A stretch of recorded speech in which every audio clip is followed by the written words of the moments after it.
신바람 국어 교실의 신바람입니다. 자, 오늘 배울 교재는요, 국어 금성류 교과서 벌써 4단원이네요. 4단원의 첫 번째 소단원, 갈등을 넘어 감동으로 배워보는 시간을 갖도록 하겠습니다. 우리 교재 134쪽이고요. 오늘도 열심히 공부해 주시길 부탁드리면서 그럼 바로 수업을 시작하도록 하겠습니다. 자, 오늘 배우게 될 단원, 이제 우리 교과서에 있어서 가장 좀 의미 있는 단원이 아닐까라는 생각이 듭니다. 물론 모든 단원이 다 의미 있고 소중하긴 하지만 선생님 개인적으로 이 단원에서 배울 것들이 굉장히 많다라고 말씀드리고 싶은데요. 진도가 굉장히 빡빡하게 나가야 될 것 같습니다. 분량이 워낙 많고 해야 될 이야기도 많기 때문에 선생님이 좀 수업을 빠르게 진행할 테니까요. 여러분들 잘 따라와 주시면 좋겠습니다. 이번에 배우게 될 단원은 문학이고요. 그리고 그 안에서 뭐가 있냐면 갈등이 있다라는 거죠. 그럼 이게 우리가 먼저 좀 기억해 둬야 될 것은 135쪽으로 가시면 먼저 134쪽에 보시면 나오는 이 치과 등나무의 사진을 좀 보면서 이야기할 수 있는데, 이 치과 등나무는 다른 나무나 기둥을 타고 올라가는 습성이 있는데요. 참 특이하게도 이 등나무는 오른쪽으로 휘감겨 올라가고 있고요. 칡은요, 왼쪽 방향으로 휘감아 올라간다고 합니다. 서로 다른 방향으로 올라가기 때문에 이 갈등이라는 뜻이 칡 갈자에 등나무 등자잖아요. 그러니까 칡과 등나무가 아주 복잡하게 얽혀 있는 것을 갈등이라고 하는데, 이 갈등이 무엇을 의미하는지, 그리고 이 갈등은 우리에게 어떤 의미를 주는지를 좀 배워보는 시간을 135쪽에서 배워보도록 할게요. 자, 갈등이란 개인이나 집단 사이의 목표나 기호로 묶어보세요. 이해관계가 달라 서로 적대시하거나 충돌하는 것 또는 그런 상태, 이것을 뭐라고 한다? 갈등이다 라고 한다. 그래서 이것이 갈등의 정의가 되겠죠. 갈등의 정의. 갈등은 뭐냐? 갈등은 이해관계가 달라서, 서로 추구하는 것이 달라서 적대시하거나 충돌하는 것. 문학작품에서 갈등은 한 인물의 마음속에서 두 가지 이상의 욕구가 대립하여 생기기도 하고, 마음속에서, 그리고 또 한 인물의 주변 인물과 충돌하거나 한 인물이 사회적 환경과 대립하여 일어나기도 한다. 그래서 갈등의 양상, 어려운 말로 하면 양상이지만 쉽게 말하면 갈등의 어떤 모습들이 있는데요. 갈등을 좀 정리해 볼 수가 있겠어요. 갈등은 크게 내적 갈등과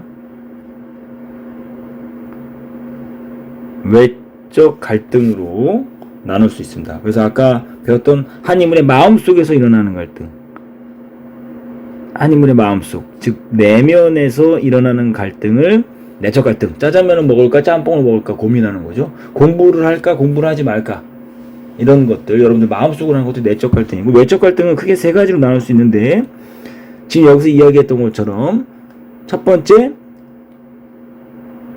인물과 인물 사이의 갈등이 있을 수 있고요. 그리고 인물과 어떤 사회나 집단과의 갈등이 있을 수 있고, 또 집단과 집단 간의 갈등도 있을 수 있고요. 또 인물과 운명 또는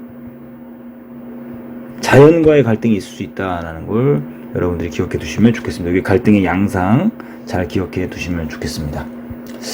자, 그럼 갈등의 진행과 해결 과정에 유의하며 작품을 감상하려면 먼저 갈등이 마음속에서 일어나는지, 즉 내적 갈등인지 아니면 인물과 인물, 외적 갈등 혹은 외부 환경 사이에서 일어나는지를 파악한다. 그러니까 다시 말하면 이것이, 이 갈등이 내적 갈등이냐 아니면 외적 갈등이냐라는 것을 구별하고, 그런 다음에 그 갈등의 원인이 뭐냐 파악하고, 그가 결국 어떻게 해결되는지 원인과 해결을 파악하고, 이때 갈등을 해결해 나가는 인물의 가치관과, 이 가치관이라는 게 뭐예요?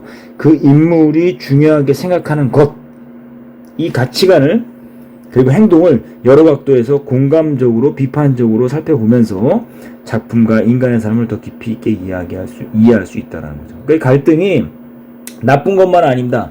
이 갈등을 통해서 이 갈등이 어떻게 해소되는 거냐라는 것을 파악함으로써 내 삶에 적용시켜서 내 삶을 더욱 풍성하게 만들 수도 있고, 우리가 어떤 것이 더 바람직하냐라는 것을 우리가 깨달아 알 수가 있는 거죠. 그래서 우리는 자전거 갈등이라는 소설을 이제 배우게 될 거예요. 소설이에요, 소설. 소설이 이제 갈래 정리 한번 해드려야 되겠죠, 소설. 중학국어 용어 정리 짤막하게 해드렸습니다. 소설은 뭐냐면 현실에서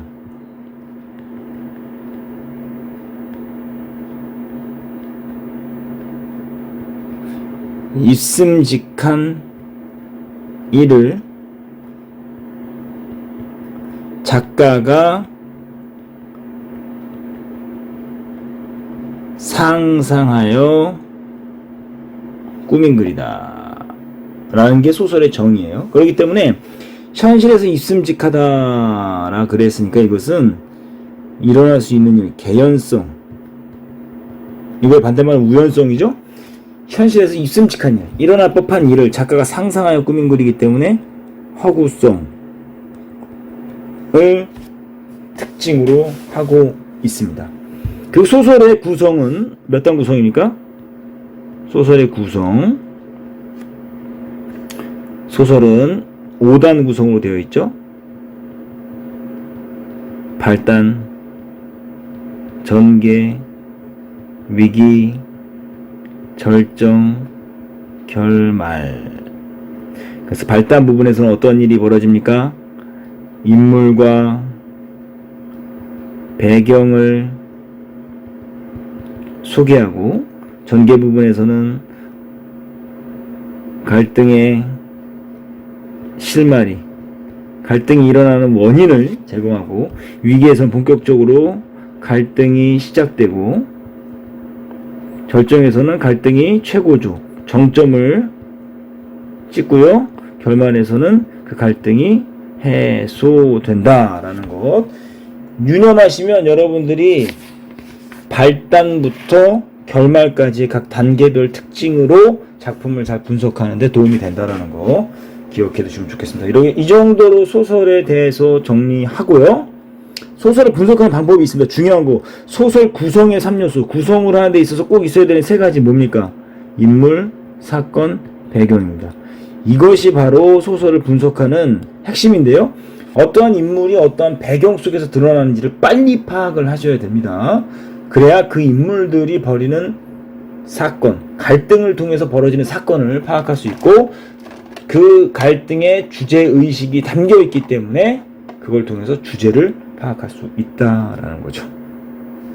그래서 우리가 좀 잘 기억해 두시면 좋겠습니다. 그럼 바로 자전거 도둑 들어가도록 하겠습니다.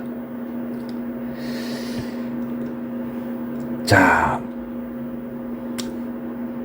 수나미는 청계천 세운 상가 뒷길에 전기용품 도매상의 꼬마 점원이다 라고 하면서 바로 지금 어떤 인물을 소개하죠? 마치 카메라, 텔레비전, 영화, 텔레비전 드라마라든가 영화에 보면 맨 처음 카메라가 갑자기 주인공을 비추는 그런 모습. 그걸 통해서 우리는 뭘 찾을 수 있냐면, 첫 번째, 수남이라는 인물을 찾을 수 있고요. 청계천 세운상가 뒷길의 전기용품 도매상이라는 뭐도 할 수 있냐면 공간적 배경도 할 수 있죠. 그러니까 지금 인물을 소개하고 있고요. 그리고 배경도 공간적 배경을 제시하고 있습니다. 그러니까 서울이고 청계천 세운상가 뒷길의 전기용품 도매상에 있는 수나미, 꼬마 점원이다. 수나미란 어엿한 이름이 있는데도 꼬마로 통한다. 16살이라지만 중학교 3학년이네요. 여러분들보다 나이가 많은데요. 16살이지만 볼은 아직 어린아이처럼 빨갛고 통통하며 눈이 맑고 깨끗하다. 그러니까 지금 이 수나미에 뭐를 하고 있어요? 외양 묘사를 하고 있죠. 인물의 성격과 심리를 파악하는 데 있어서 중요한 것 뭐라 그랬습니까? 바로 외양, 그리고 대화나 행동, 이런 걸 통해서 알 수 있다고 그랬잖아요. 그러니까 지금 어린아이처럼 빨갛고 통통한 눈이 맑고 깨끗하다. 쓰나미의 외양 묘사를 하고 있죠. 이 외양 묘사를 통해서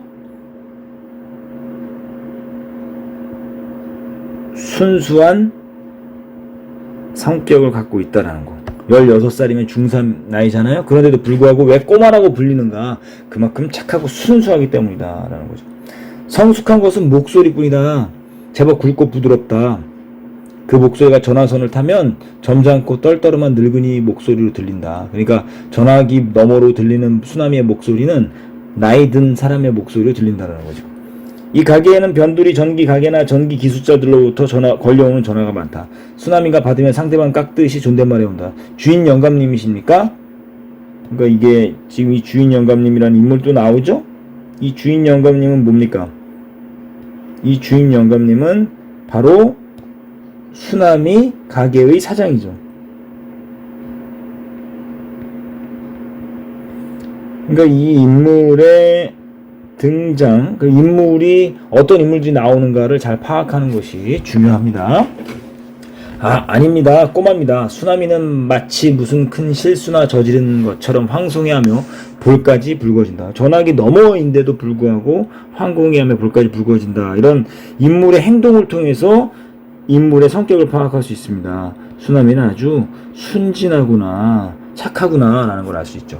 자식, 아침부터 재수없게 누굴 놀려? 너 이따 두고 보자. 이런 호령이라도 들려오면 쓰나미는 우선 고개를 움츠려 알밤을 피하는 신용부터 한다.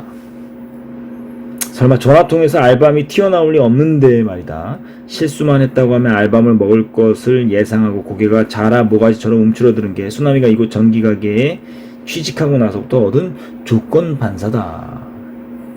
이게 지금 1970년대 배경이라고 여기 옆에 교과서에 나와 있잖아요. 이런 것들 여러분들이 좀 알고 계시면 좋고, 교과서에 이렇게 나와 있으니까 지금 이게 무슨 배경이에요? 시대적 배경이 1970년대다라는 것을 알 수가 있습니다. 자, 이곳 단골 손님들은 우락부락한 전기 기술자들이 대부분이어서 성질들이 거칠고 급했다. 그들이 요구하는 것을 쓰나미가 빨리 알아듣고 척척 챙기지 못하고 조금만 어릿어릿하면 짜식 하면 사정없이 밤송이 같은 머리 알바를 먹인다. 쓰나미는 숱한 전기용품 이름을 척척 알아들을 수 있을 만큼 일에 익숙해질 때까지 그동안 숱한 알밤을 먹었다. 고생 꽤나 했네요. 그런데 일이 익숙해진 후에도 쓰나미는 심심찮게 까닭도 없는 알밤을 얻어맞는다. 이 거친 사내들은 그런 짓궂은 방법으로 쓰나미를 귀여워하는 것이다. 예쁜 아이를 보면 장난을 치거나 물어뜯어 울려놓고 마는 사람이 있듯이 이 사내들은 그런 방법으로 쓰나미에게 애정 표시를 했다. 결국은 쓰나미를 미워서 알밤을 때리는 것이 아니라 사실은 귀여워서 그렇게 행동한다라는 거죠. 쓰나미는 기술자들에게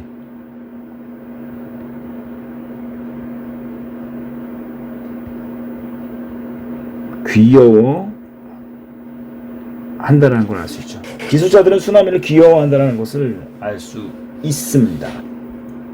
자식 잘 잤냐? 요새 요놈 제법 컸단 말이야. 장가드려야겠는데 자식 좋아하기는 이러면서 다음 페이지 넘어가 볼까요?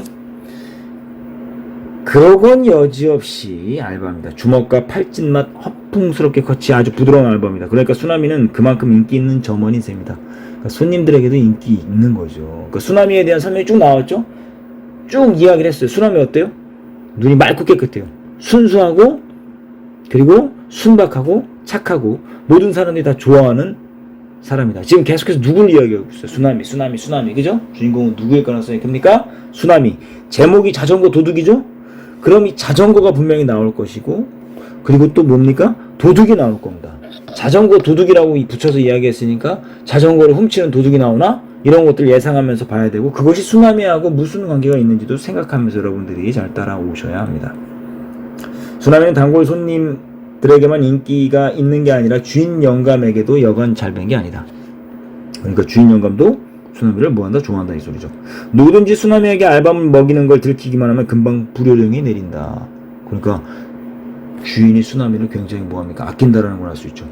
왜 하필 남의 머리를 쥐어박아 채 굳지도 않은 머리를 그게 어떤 머리인 줄 알고들 그래? 응? 공부 많이 해서 대학 가고 박사 될 머리란 말이야. 임자들 같은 돌대가리가 아니란 말이야. 그러니까 지금 쓰나미를 어떻게 평가하고 있어요? 쓰나미가 뭐가 된다는 겁니까? 공부 많이 해서 대학 가고 박사 될 머리 이렇게 이야기하고 있죠. 그러니까 이런 이야기를 통해서 지금 주인 영감이 쓰나미를 어떻게 평가하고 있어요? 높게 평가한다는 거죠.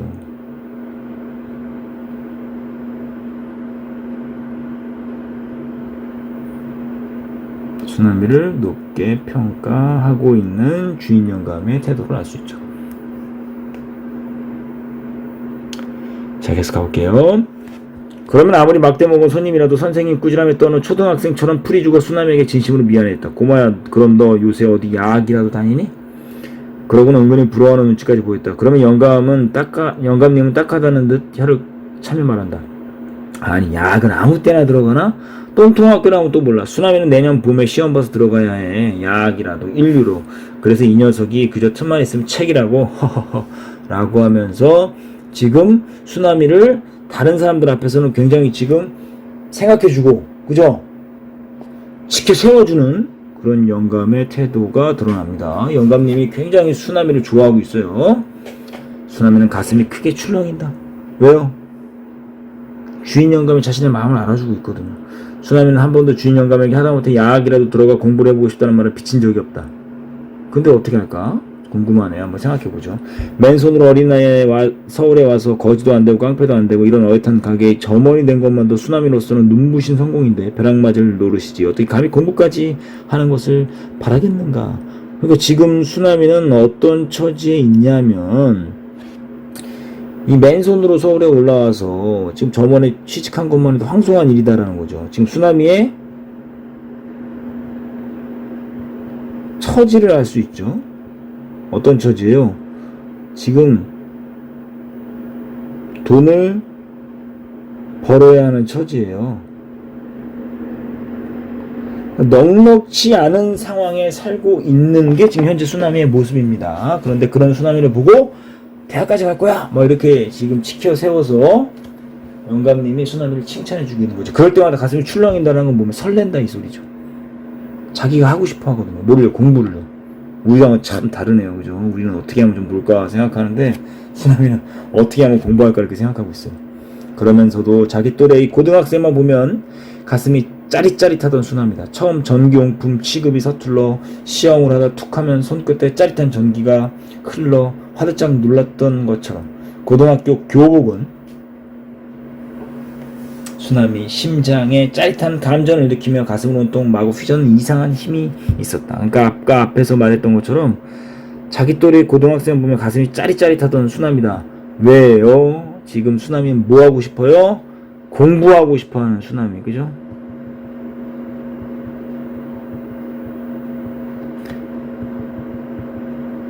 공부에 대한 소망이 있는 거죠, 쓰나미는. 그런 쓰나미의 비밀을 주인 영감님은 알고 있었던 것이다. 쓰나미는 부끄럽고도 기뻤다. 왜요? 자신의 마음을 알아주니까.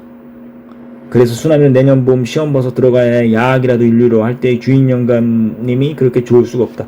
그러니까 쓰나미 역시도 주인 영감님에 대한 태도가 어때요? 좋다라는 거예요. 주인 영감님에 대한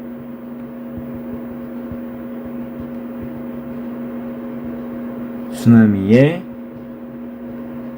감정 좋다. 플러스 감정이라는 거죠. 다음 페이지 넘어가 볼까요?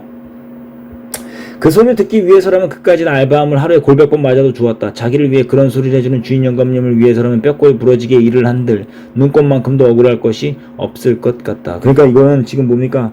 자기를 알아주는 주인 영감님에게 굉장히 어떻게? 감사한 태도. 쓰나미에 감사한 마음을 갖고 있다는 걸 우리가 파악을 해야 됩니다. 월급은 좀 적게 주지만 그 달콤한 소리를 어찌 월급 액수에 비기겠는가. 그러니까 자신의 마음을 알아주는 주인 영감을 쓰나미를 굉장히 좋아하는 거예요. 내년 봄은 올 봄보다 멀지만 오긴 올 것이다. 그리고 영감님이 잘못 알아서 그렇지 시험을 볼 때는 봄이 아니라 겨울이다. 겨울은 봄보다 이르다. 수남이는 온종일 눈코 뜰 새 없이 바쁘게 일을 하고 밤에는 가게방에서 숙직을 한다. 땜물 흐르는 나일론 이불에 몸을 휘감고 나면 방바닥이야 차가운 따뜻하고 잠이 쏟아진다. 그럴 때마다 이 녀석은 그저 틈만 있으면 책이야 라던 주인 영감님의 목소리가 생생하게 들려온다. 그러니까 지금 보니까 여기서 밤에 지금 잠이 피곤해서 잠을 자야 되는데, 그런데 영감님의 목소리로 인해서 뭐 하는 거예요? 공부해야 된다라는 생각을 하는 거예요. 근데 지금 영감님이 수남이를 굉장히 생각해 준다라고 말했는데, 지금 보세요. 여기 방바닥에 차가운 따뜻하고 잠이 쏟아진다. 방바닥이 어때요? 따뜻해야 되는데 찰 때도 있었던 거예요. 그러니까 이거는 지금 뭘 말하는 거냐면 주인 영감의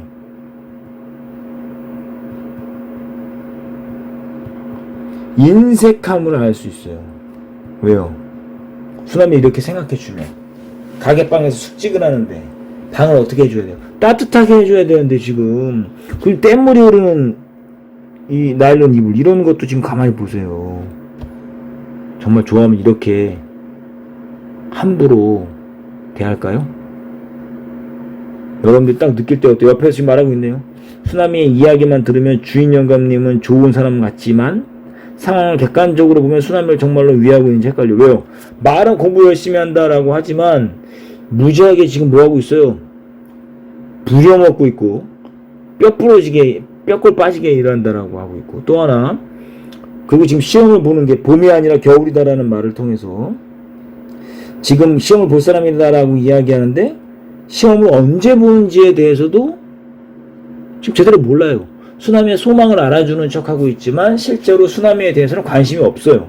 게다가 수남이가 가게에서 잠을 자는데 그 가게에서 잠을 자는 수남이에게 하는 이 대접이 나일론 이불이 때국물이 줄줄 흐르고 방바닥이 차고 막 이러는 걸 통해서 과연 수남이를 정말 생각하는가를 좀 우리가 생각해 볼 필요가 있습니다. 어쨌든 계속 갈게요. 수남이는 낮 동안 책은커녕 신문 한 귀퉁이 읽은 적이 없다. 도대체가 그럴 틈이 없다. 점원이 적어도 3명은 있어야 해낼 가게 일을 혼자서 해내자는 여간 벅찬 곳이 아니다. 그래도 수남이는 혹사당하고 있다는 억울한 생각 같은 거 전혀 없다. 수남이 순진하네요. 영감님이 수남이를 칭찬해주는 이유가 있어. 왜? 3명분의 1을 뭐 하니까요? 혼자 하니까. 얼마나 예쁘겠어요. 돈이 굳으니까요. 꼬마 혼자 데리고 벅차시겠습니다. 좀 큰 애 하나 더 쓰셔야죠. 어쩌다 남들이 인사말로 건네는 그런 소리를 영감님 제일 싫어한다. 왜요? 지금 주인 영감님이라고 할게요. 주인 영감님이 수남이를 뭐 하고 있어요? 착취하고 있어요.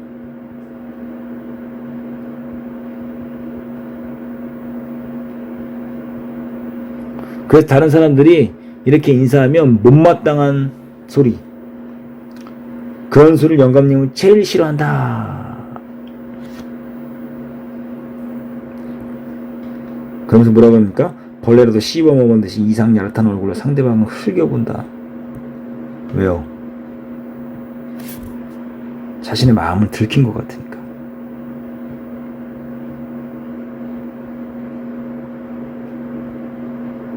들킨 것 같아서 찔리거든요. 3명이 일해야 되는데 혼자 일한다니까요. 아주 인색하고 스크루지 옹고집같이 아주 인색한 남을 부려먹기만 하고, 누가 뭐 사람 더 쓰기 싫어 안 쓰나? 지금 뭐라고 핑계대나 볼게요. 어디 사람 같은 놈이 있어야 말이지 깡패놈이라도 걸려들어봐. 우리 수남이가 물든다고 이런 순진한 놈일수록 나쁜 물 들기 쉽거든. 기억 미운으로 묻고, 지금 뭡니까? 수남이를 생각해 주는 척하지만 사실은 돈을 아끼기 위해서 이기적인 행동을 하는 거죠. 그러니까 아주 위선적인 위선. 이 위자가 뭡니까? 거짓 위자예요. 선은요 착할 선자예요. 거짓선. 위선적 성격을 갖고 있어요. 누가? 영감님이. 얼마나 고마운 주인 영감님인가. 여러분, 수남이는 지금 이 영감님의 속마음을 알아요 몰라요? 몰라요. 그러니까 쓰나미는 세상 물정을 알아야 몰라요. 몰라요. 세상 물정에 깜깜이에요. 쓰나미는. 아이고 순박해요. 아이고 어리석네. 답답합니다. 자, 이런 고마운 어른을 위해 끝까지 세 사람이 할 일을 혼자 못할까? 쓰나미의 양팔 근육이 팽팽히 긴장한다. 그저 그냥 주인 영감을 위해서 열심히 일할 각오만 하는 거죠. 그런 고마운 어른이 틈만 나면 책을 본다고 남들에게 쓰나미 자랑을 한 뜻은 밤에라도 잠만 자지 말고 열심히 공부하라는 뜻일 것이다. 그것도 아주 꿈보다 해몽이네요. 그냥 던져준 말인데 쓰나미 스스로 그렇게 풀이한 것이다. 그런 생각을 하면 눈이 말똥말똥해지며 잠이 저만큼 달아난다. 혹시나 하고 저 보따리 속에 찔러가지고 온 중학교 교과서랑 고등학교까지 다닌 현익선 참고서 나부랭이를 이렇게 유용하게 쓸 줄. 그러니까 쓰나미 어쨌든 뭐예요? 공부를 계속 하고 싶어하는 마음이 있네요. 정말 몰랐다. 책이라야 통틀어 그것뿐이다. 주인 영감님이 심심할 때 보던 어른용 주간지 같은 것이 굴러다닐 적도 있어서 소년다운 호기심이 동하지 않은 것도 아니다. 하지만 이놈은 그저 틈만 있으면 책이라고 했을 때 주인 영감님이 가리키는 책이란 결코 이런 주간지 나부랭이가 아닐 것이라는 영리한 짐작으로 순환은 결코 그런 책이 한눈은 파는 법이 없다. 아주 순수해요. 주인 영감님 한 말을 고지고대로 듣고 자기 자신을 철저히 통제하고 있죠. 절제하고 있어요. 시간이 아까워서라도 그렇게 할 수는 없다. 가게를 닫고 셈을 맞추고 주인 댁 식모가 날라온 저녁을 먹고 나서 혼자가 되는 시간은 거의 밤 11시경이다. 어휴, 그냥 아주 그냥 혹사당하고 있네요. 그때부터 공부라도 해야 되는 것이다. 그러고는 쓰나미는 이 동네 가게의 어느 누구보다 먼저 일어나야 하는 것이다. 쓰나미의 부지런함은 이 근처에도 평판이 자자했다. 늦게 자고 일찍 일어나는 거예요. 그러니까 이게 아주 하재성어 우리 배웠잖아요. 늦게까지 공부하고 낮에는 또 열심히 일하고. 이거 하재성어 뭐죠? 주경야독. 밤에는 책을 읽고 낮에는 열심히 일한다. 바쁘고 어려운 중에도 열심히 일하는 거죠. 제일 먼저 가게 문을 열고 물뿌리개로 골목길에 물을 뿌리고는 긴 골목길을 남의 가게 앞까지 말끔히 쓸고 이어 가게 앞 물건들을 먼지를 털고 어떻게 하면 보기 좋을까 연구를 해가며 다시 진열하고 제 몸단장까지 개운하게 끝낸다. 그제야 주인 영감님이 나온다. 요거 보세요. 요거. 지금 이런 쓰나미의 모습을 통해서 알 수 있는 건 뭐냐? 쓰나미의 성실함. 쓰나미의 이런 행동을 통해서 쓰나미의 성실함을 알 수 있죠. 그제야 주인 영감이 나온다. 얼마나 부려먹는지 알죠. 주인 영감님은 만족하는 듯이 방긋 웃고 짜식 하며 손으로 쓰나미의 머리를 더듬는다. 그러니까 쓰나미가 너무 이제 마음에 드는 거죠. 그러니까 주인 영감의 애정 표현이죠.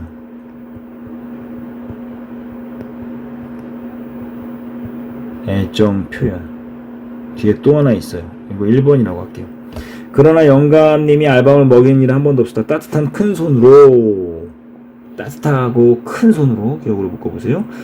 머리를 빗질하듯 두어 번 쓸어내린 후 부드러운 볼로 해서 둥근 턱까지 큰 손바닥으로 한번 감쌌다가는 다시 한번 짜식 하고 놓아준다. 니은 요게 애정 표현 2번이 되겠습니다. 쓰나미는 그 시간이 좋다. 그래서 남보다 일찍 일어나야 하는 것이다. 아직은 부모님의 사랑에 철모르고 푸근히 감싸여야 할 나이다. 그를 실제 나이보다 어려 보이게 하는 아직 상하지 않은 순진함이 더욱 어른의 사랑을 목마르게 한다. 주인 영감님의 든든하고 거친 손에서 볼과 턱을 타고 전해오는 따뜻함과 훈훈함은 부모님의 손길 같은 것이었다. 아, 그러니까 그 영감님의 든든하고 거친 손에서 부모님의 사랑을 느끼고 있는 거죠. 그걸 영감님은 뭐하고 있습니까? 이용하고 있는 거고. 그래서 쓰나미는 그 아침 시간이 기다려질 만큼 좋았고 꿀같이 단 새벽잠을 떨쳐낸 보람을 느끼고도 남을 충족된 시간이기도 했다. 여기까지가 발단입니다. 정리해볼게요. 여기서 중요한 인물은 두 명이에요. 누구였습니까? 쓰나미하고 주인 영감님. 그런데 지금 여러분들 읽어보니까 어때요? 쓰나미는 플러스 인물이지만 영감님은 마이너스 인물이에요. 쓰나미는 그걸 모르고 주인 영감에게 계속해서 착취를 당하고 있고 쓰나미가 부모의 손길을 그리워하고 부모의 사랑을 그리워하는 것을 주인 영감은 그런 애정을 미끄러 쓰나미를 착취하고 있다라는 거죠. 그럼 여러분들 이제 이 부분에서 뭔가 문제가 발생하지 않을까라는 생각을 갖고 발단 부분을 넘어가면 되겠죠. 다음 시간에 이제 전개 부분을 공부하도록 하겠습니다. 오늘 수업을 길게 했는데요. 함께 해주셔서 감사해요. 오늘 수업 여기까지만 하도록 하겠습니다. 그럼 꼭 다시 한번 수남이라는 인물의 특징, 영감이라는 인물의 특징을 정리하신 후에 여러분들 복습을 마무리 짓길 부탁드립니다. 오늘도 열심히 공부해 주셔서 감사합니다. 그럼 다음 시간에 다시 만나요. 소년이여 야망을 가져라.